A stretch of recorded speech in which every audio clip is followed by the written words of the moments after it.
Kulang pa ng humigit kumulang 1.650 trillion pesos ang gobyerno para mabuo ang 6.793 trillion pesos na pambansang budget ngayon 2026. Kaya uutang ang bansa sa financial institutions.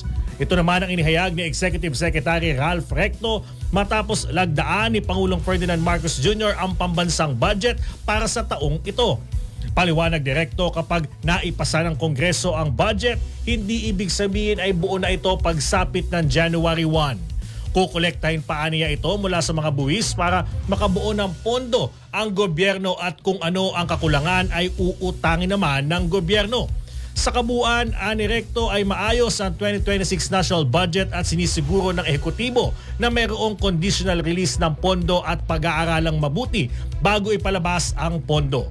Sinabi ng kalihim na mayroong susundan na cash flow kung saan makikita ang lahat ng ipapalabas na pondo at titiyakin ang mga pinaka-episyente at may pinakamataas na multiplier effect.